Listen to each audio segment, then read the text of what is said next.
నమస్తే. Welcome to Suman TV. నేను మానస. ఈ మధ్య కాలంలో మహిళల్లో ఎక్కువగా రక్తహీనత గమనిస్తూ ఉన్నాము. అలాగే చిన్న పిల్లల్లో కూడా కొంతమందిలో హీమోగ్లోబిన్ డెఫిషియన్సీ అని చెప్తూ ఉంటారు. ఐరన్ డెఫిషియన్సీ అని చెప్తూ ఉంటారు. సో ఇవన్నీ కూడా రక్తం తగ్గిపోవడానికి మనకి కారణాలుగా తెలుస్తూ ఉన్నాయి. అసలు ఈ రక్తం తగ్గిపోవడం గల కారణాలేంటి? రక్తహీనతకి గల కారణాలేంటి? అండ్ ఇవి వదిలేస్తే గనక ఫ్యూచర్‌లో ఇంకా ఇలాంటి పెద్ద పెద్ద సమస్యలకు కూడా దారితీసే అవకాశాలున్నాయి. కాబట్టి ముందుగానే గుర్తించి ఎలా ట్రీట్మెంట్ తీసుకోవచ్చు, ఎలా ఈ సమస్యని తగ్గించుకోవచ్చు అనే విషయాల్ని మనం తెలుసుకుందాం. మనతో పాటు ఉన్నారు సీనియర్ డాక్టర్ సిఎల్ వెంకట్రావు గారు. వారితో మాట్లాడదాం. డాక్టర్ గారు నమస్కారం అండి. నమస్తే. డాక్టర్ గారు, మహిళల్లో అలాగే చాలా మందిలో కూడా మనం చూస్తున్నాం. మరీ ముఖ్యంగా మహిళల్లో ఈ రక్తహీనత చాలా ఎక్కువగా ఉంటుంది.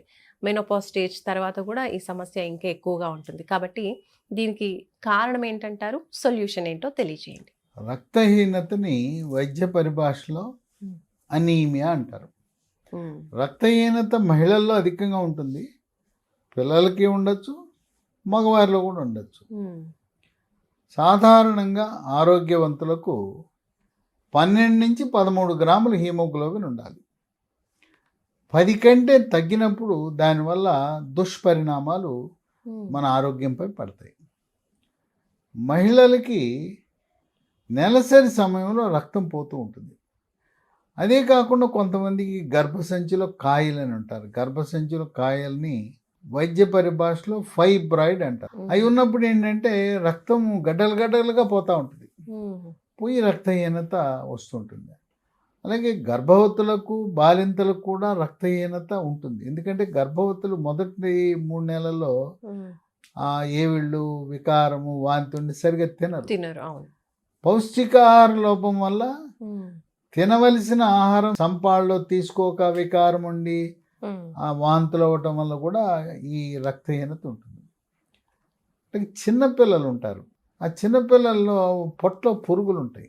నులి పురుగులు. నులు పురుగు ఉంటుంది, హ్మ్. ఏలిక పాము ఉంటుంది, బద్దె పురుగు ఉంటుంది. హ్మ్. వాటికంటే ముఖ్యం కొంకె పురుగు, హుక్ వర్మ్ అంటారు. హ్మ్. అది రక్తం పీల్చేస్తుంది.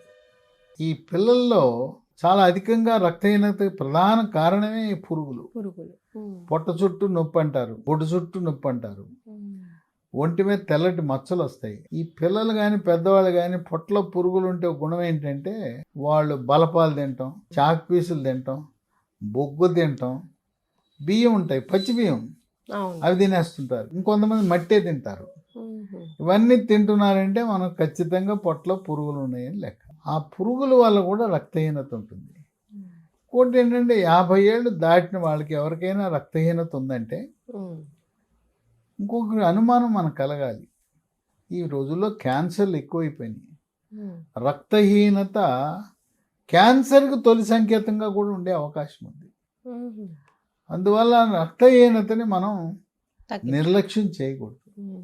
కొంతమంది డాక్టర్లు ఐరన్ ఇంజెక్షన్లు ఎక్కిచ్చేస్తాం, హ్మ్. రక్తం ఎక్కించుకో. ఎందుకు రక్తం ఎక్కించుకోవాల్సిన అవసరం లేదు. రక్తం ఎక్కించుకునేది ఎప్పుడో తీవ్రమైన పరిస్థితుల్లో కానీ అవసరం లేదు. ఈ మందులు ఐరన్ ట్యాబ్లెట్లు వాడినప్పుడు పొట్టలో వికారంగా ఉంటుంది. తర్వాత ఐరన్ ట్యాబ్లెట్లు వేస్తే అది వచ్చేస్తుంది, మలబద్ధకం ఉంటుంది. తర్వాత ఈ రక్తహీనత ఉన్న గర్భవతులు హ్మ్. సమస్య ఏంటంటే వాళ్ళకి పుట్టే పిల్లలు బరువు తక్కువ పిల్లలు పుడతారు. కాన్పు కష్టం అవుతుంది. తర్వాత పుట్టిన శిశువు కూడా అంత ఆరోగ్యకరంగా ఉండకుండా కొంతమంది పుట్టగానే మరణించే అవకాశం ఉంది. ఆ విధంగా ఆరోగ్యంగా ఉండాలంటే గర్భవతులు హీమోగ్లోబిన్ 10 కంటే పైన తప్పనిసరిగా ఉండాలి. దీనికి ఐరన్, ఫోలిక్ యాసిడ్ ఇస్తుంటారు. ప్రభుత్వ హాస్పిటల్లో ఇస్తారు, ప్రైవేట్ డాక్టర్లు ముందు జాగ్రత్తగానే ఫస్ట్ మంత్ నుంచే వాడుతుంటారు. ఐరన్, ఫోలిక్ యాసిడ్ ఇస్తారు. హ్మ్. దానికంటే కూడా అసలు సమర్థవంతంగా రక్తహీనతను ఐరన్ ఎక్కించుకోకుండా, హ్మ్. రక్తం ఎక్కించుకోకుండా చేయటానికి ప్రకృతి నుంచి తయారు చేసిన సహజ వస్తువుల నుంచి తయారు చేసింది హ్మ్. ఇమ్యునోలాక్ట్ అనేది ఒక క్యాప్సూల్. హ్మ్. ఈ ఇమ్యునోలాక్ట్ అనేది లీ ఫార్మా కంపెనీ వాళ్ళు తయారు చేస్తున్నారు. హ్మ్. దీంట్లో లాక్టోఫెరిన్ అని, హ్మ్. లాక్టోఫెరిన్ అంటే పాల నుంచి తయారు చేసిన ఉత్పత్తి. విటమిన్ సి ఉంటుంది, జింక్ హ్మ్. ఉంటుంది. ఈ ఇమ్యునోలాక్ట్ వాడితే నెలకి 1 గ్రాము సునాయాసంగా పెరిగిపోతుంది హీమోగ్లోబిన్. నెలకు 1 గ్రాము పెరుగుతుంది. తర్వాత గర్భవతులకు మలబద్ధకం ఉంటుంది. మలబద్ధకం ఉన్నప్పుడు మలబద్ధకం వల్ల మొలలు ఉంటాయి. ఆ మొలల వల్ల కూడా రక్తం పోతూ ఉంటుంది, రక్తహీనతకు దారితీస్తుంది. కనుక రక్తహీనత అనేది గర్భవతికి అది ప్రాణాపాయ స్థితికి దారితీస్తుంది. అవును. కనుక ఇంకోటి ఏంటంటే మనం అనవసరంగా రక్తం ఎక్కించుకుంటే ఎవరిదో రక్తం ఎక్కించుకుంటాం. దాంట్లో ఏమి మనకు తెలిసిన బ్యాక్టీరియాలు, తెలిసిన వైరస్లు కొన్ని అయితే తెలవని ఎన్ని ఉంటాయో ఎందుకు. కనుక వీలైనంత వరకు రక్తం ఎక్కించుకునే ప్రక్రియని మనం దూరంగా ఉండటం మంచిది. ఇది రక్తహీనతను నివారించటమే కాకుండా దీనికి అదనపు ప్రయోజనాలు ఉన్నాయి. దీనికి రెండోది ఏంటంటే ఈ లాక్టోఫెరిన్, దీని పేరులో ఇమ్యూనో లాక్టన్ ఉంది కదా, అంటే ఇమ్యూనిటీని పెంచుతుంది, రోగ నిరోధక శక్తిని పెంచుతుంది, శరీరంలోకి బ్యాక్టీరియా, వైరస్, ఫంగస్ ప్రవేశించకుండా నిరోధించి మన శరీరం నుండే తెల్ల కణాలను ప్రభావితం చేసి ఉత్తేజపరిచి మనల్ని రక్షిస్తుంది, వ్యాధుల నుంచి రక్షిస్తుంది. అంటువ్యాధులైన అతిసార వ్యాధి, గ్యాస్ట్రోఎంట్రైటిస్, వాంతులు, విరోచనాలు, కలరా, కామెర్ల నుంచి కాపాడుతుంది. ఈ కోవిడ్ వైరస్ నుంచి కూడా కాపాడుతుంది. కోవిడ్ను కూడా తరిమి కొట్టే గుణం ఉంది. ఆ విధంగా దీన్ని మనం ఇమ్యూనిటీ బూస్టర్గా పరిగణించవచ్చు. రక్తహీనత నివారిస్తుంది, ఇమ్యూనిటీ బూస్ట్ చేస్తుంది. దీన్ని ఉదయం ఒకటి, రాత్రి ఒకటి, 2 వాడాలి. రోజుకు 2, ఒక 3 నెలలు వాడితే పూర్తిగా సమర్థవంతంగా మనకు ఉండవలసిన హీమోగ్లోబిన్ లెవెల్కి వచ్చేస్తుంది.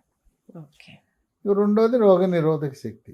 ఇది వాడితే ఎముకల పటుత్వానికి ఉపయోగపడుతుంది, దంత ఆరోగ్యాన్ని కూడా కాపాడుతుంది. ఇక 4 జీర్ణశక్తిని మెరుగుపరుస్తుంది, అజీర్తిని తరిమి కొడుతుంది, కొన్ని రకాల క్యాన్సర్లను కూడా మనకు దూరం చేసే గుణం ఉంది ఈ ఇమ్యునోలాక్టిక్.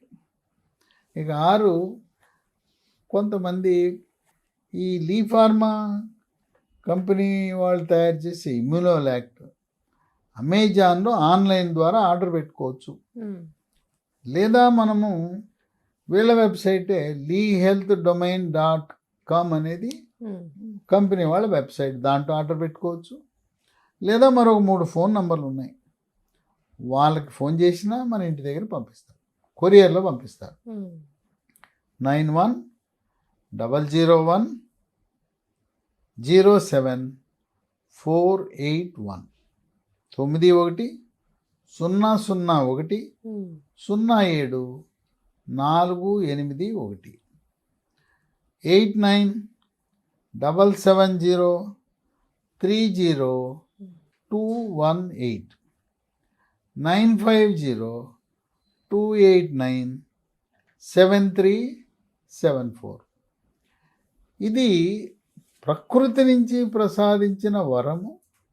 ఎటువంటి రసాయనాల వినియోగం ఉండదు. మనం రోజువారీ వాడుకున్న ఇతర ట్యాబ్లెట్లతో పాటు కలిపి వాడుకోవచ్చు. వాటి వల్ల దీంతో వాటికి వీటికి రియాక్షన్లు రావు. ఇంతవరకు ఈ వాడిన వాళ్ళకి ఎవ్వరికి కూడా ఈ మందుల వల్ల సమస్య రాదు. ఏముంది, ఇవన్నీ ప్రకృతి నుంచి వచ్చిన లాక్టోఫెరిన్ అనేది పాల నుంచి వచ్చే ఉత్పత్తి. అందువల్ల రక్తహీనత ఉన్న మహిళలు కానీ, పురుషులు కానీ, పిల్లలు కానీ దీన్ని వాడటం చాలా మంచిది. అట్లాగే సహజ సిద్ధముగా రక్తం పెరగాలంటే ఆకుకూరలు తినాలి. ఆకుకూరలతో పాటు బెల్లం, తాటి బెల్లం కానీ, చెరుకు బెల్లం కానీ, బెల్లంలో కూడా ఐరన్ బాగా ఎక్కువ ఉంటుంది. అలాగే యాపిల్ పండు పైనుండే తోలుతో సహా తినాలి. ఆ విధంగా గర్భవతులు వాళ్ళ యొక్క హీమోగ్లోబిన్ 10 కంటే తక్కువ ఉంటే ఏమవుతుంది, హిమోగ్లోబిన్ తక్కువ ఉంటే ముఖం ఉబ్బుతుంది, కాళ్ళు ఉబ్బుతాయి, 4 అడుగులు వేస్తే ఆయాసం, చిన్న పని చేసినా కూడా ఆయాసం వస్తుంది. అంటే గుండె దడ కొట్టుకుంటుంది. మామూలుగా మనం గుండె కొట్టుకున్నట్టు తెలవదు కదా. ఈ రక్తము తగ్గినప్పుడు గుండె వేగంగా కొట్టుకోవటం వల్ల మన గుండె కొట్టుకున్నట్టు దడదడ తెలుస్తుంది. సౌండ్ తెలుస్తుంది. ఏ పని చేయలేరు, అన్నిటికీ నీరసమే. తర్వాత తల్లి ఆరోగ్యంగా లేకపోతే గర్భవతి పిల్ల పొట్టలో ఉండే శిశువు ఎట్లుంటుంది? తల్లి అనారోగ్యం ఉంటే శిశువు కూడా అనారోగ్యంతో ఉండి రేపు మరి జన్మించిన తర్వాత శిశువు అష్టకష్టాలు పడాల్సి ఉంటుంది. అందువల్ల రక్తాన్ని 10 గ్రాములు పైనుండేలా చూసుకోవటం చాలా శ్రేష్టము, శ్రేయస్కరం. ఇవి రోజుకి ఎన్ని టాబ్లెట్స్ తీసుకోవాలంటే? ఉదయం ఒకటి, రాత్రి ఒకటి, తిన్న తర్వాత వేసుకోవాలి. సో చూస్తున్నారు కదండి, ఇమ్యూనోలాక్ట్ అనే టాబ్లెట్ ఐరన్ డెఫిషియన్సీ అలాగే హ్యూమోగ్లోబిన్ తక్కువ ఉన్న వాళ్ళు, రక్త సమస్య అంటే రక్తహీనత ఉన్న వాళ్ళు ఈ టాబ్లెట్స్ వాడుకోవచ్చు. పిల్లలు, పెద్దవాళ్ళు, మహిళలు, మగవాళ్ళు అందరూ కూడా ఈ సమస్యలు ఉన్నవాళ్ళు వాడుకుంటే కనుక 3 monthsలోనే మంచి రిజల్ట్ అనేది ఉంటుంది అంటున్నారు. అలాగే గర్భవతులు కూడా ఈ టాబ్లెట్స్ని ఎలాంటి ఆలోచన లేకుండా చక్కగా వాడుకోవచ్చు అని డాక్టర్ గారు తెలియజేస్తున్నారు. మరి ఇవి కొనేది ఏ విధంగా అనంటే మనకి అమెజాన్లో ఉంటుంది, అలాగే lehealthdomain.com అనే వెబ్సైట్లో ఉంటుంది. అండ్ మీరు ఫోన్ చేసి బుక్ చేసుకోవాలనుకుంటే కూడా స్క్రీన్ పైన ఫోన్ నెంబర్స్ ఉంటాయి, అలా కూడా మీరు బుక్ చేసుకోవచ్చు. చూస్తూనే ఉండండి సుమన్ టీవీ. నమస్తే.